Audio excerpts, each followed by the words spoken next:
In this video, I'll show you how to take a short position on Bybit, how to actually get the position open, and then some of the considerations around actually going short, because there definitely are some. So I'm in the futures market right now, so trade here and then futures. The reason being, this lets us open a short position. It's known as a short position and not just a sell order because we don't actually have the asset to sell. We're trading futures here, and I funded my account with some USDT, which most people do, and I can take a short position, which is essentially a sell order in Bitcoin. But of course, I don't have the Bitcoin to sell, so I'm not selling. So I'm short because I don't have the asset to deliver. I'm taking a sell order, I'm taking a short position, and that means in order to close the trade, I would have to buy back the Bitcoin that I'm about to go short. And that's how you close the trade. And we're short to the asset, right, because we don't have it. So with selling, obviously the way that we create a profitable trade is by buying back lower than we sold. So with shorting, you actually sell first. It's like selling first, and then you want the price to fall so that you can buy it back lower. So it's buy low, sell high. You're just selling high first and buying back lower later. Now, of course, if you're short an asset, right, you sold the asset, then the price rises. You have to buy it back to close your trade at a higher price. You lose money. So we actually lose money when the price rises because we're selling the asset and trying to buy it back later. So that's a short trade, and it's known as short because we don't have the asset itself. And what I've done here is just transferred over some USDT into my unified trading account, and that's the asset that we're going to use, the value that we're going to use to actually open this trade. Remember, in futures, if you put some USDT into your futures account, that USDT is just there to pay for potential losses in your trades, right? So we open a short position and hopefully we make money, but if we don't, then whatever that loss is, we just pay for the loss in USDT. I'm using USDT as an example. You may use USDC or another asset, but that's how we fund our account, right? We need some value in the account to open the trade, and that value is there to pay for potential losses in our trade, and our short trade loses as the price rises. Firstly, I'll show you how to open a short trade, and I'll show you a naked short initially. It's known as a naked short because I'm about to sell Bitcoin and go short the Bitcoin, and that means that in order to close out my trade later, I have to buy the Bitcoin back to deliver it to the other side of the trade. But I don't have the Bitcoin to deliver. I just have cash in my account. So that's why I'm, trading a naked position, because I don't have the asset that I'm about to sell. The cash in my account is simply there to pay for potential losses in my trade, which is the same as going long as well, because most people use dollars to go long. It's the same thing. But we just have to figure out how much leverage that we're using, because when you're short, technically the price can rise to infinity. And obviously that's not good for us because we'd have to buy it back at a much higher price. In reality, we are going to get liquidated at some point.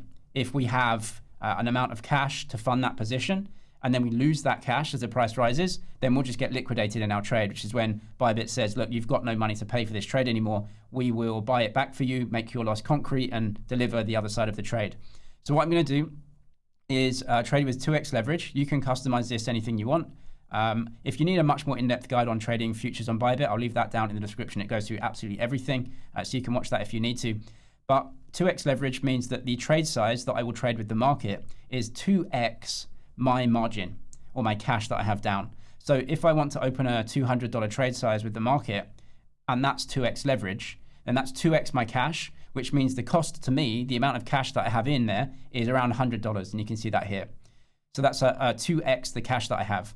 What that means essentially now is if I have a $200 position and I have $100 cash to fund it, that means that I can withstand a 50% downside move in the trade. And a downside move on shorting is when the price moves up, right? So I know that if I go in with 2x leverage, then the price can rise 50% and my trade will still be open. But if the price rises 51%, I don't have enough cash to pay for that position, Bybit will liquidate me.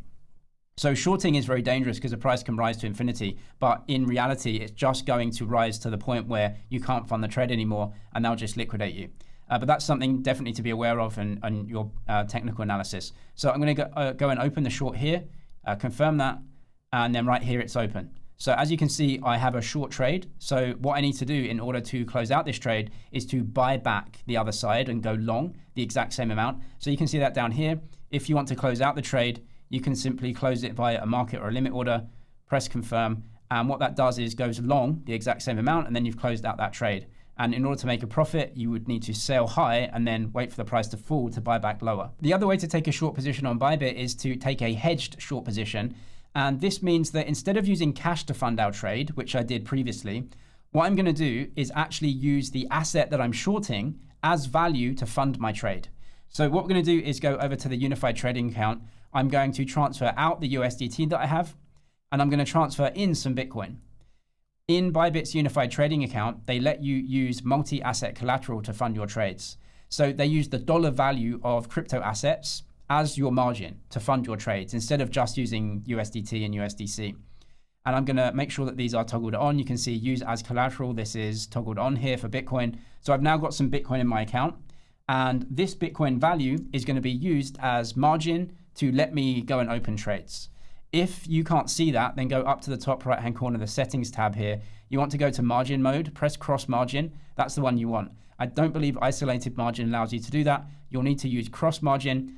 And with cross margin, you can put Bitcoin in your account, and the dollar value of your Bitcoin now is being used to fund your trades rather than a stable coin like USDT. We call this a hedged trade because now we actually own the asset that we're shorting. And that means that we have price exposure to this asset that we are also shorting.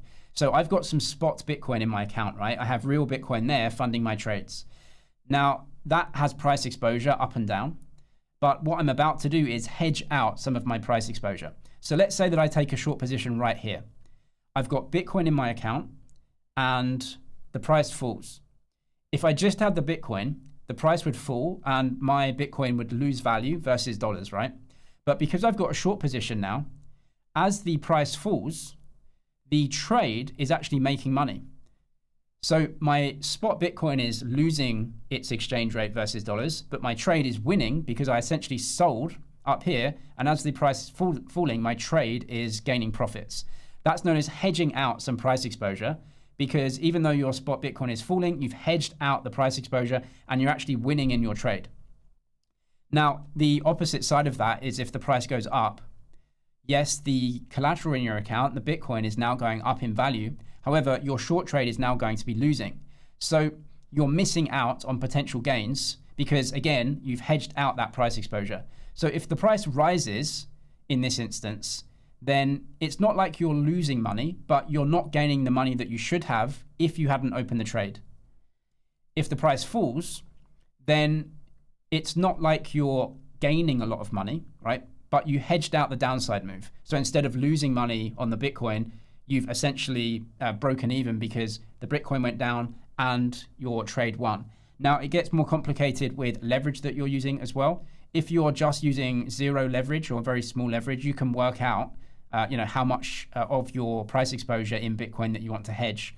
But of course, if you're using a lot of leverage, then obviously the trade may win a lot more to the downside than the amount that your Bitcoin actually goes down, right? So if you're using leverage in your trade, let's say you're using $1,000 of Bitcoin to leverage 10x. Well, every 1% move to the downside in your spot Bitcoin is just a 1% move to the downside. But if you're 10x leverage in your trade, then 1% move is like a 10% move. So you may be winning a lot more thanks to the leverage that you've taken. Of course, if the price moves up as well, then you're going to be losing a lot more thanks to the leverage that you've taken. If you don't have a Bybit account yet, you can get a great deposit bonus via the link in the description as a new user, all the way up to $30,000. And I'll leave some other helpful videos about trading on Bybit down in the description as well. I'm James, this is Money's EG. Cheers for watching, and I'll see you in the next one.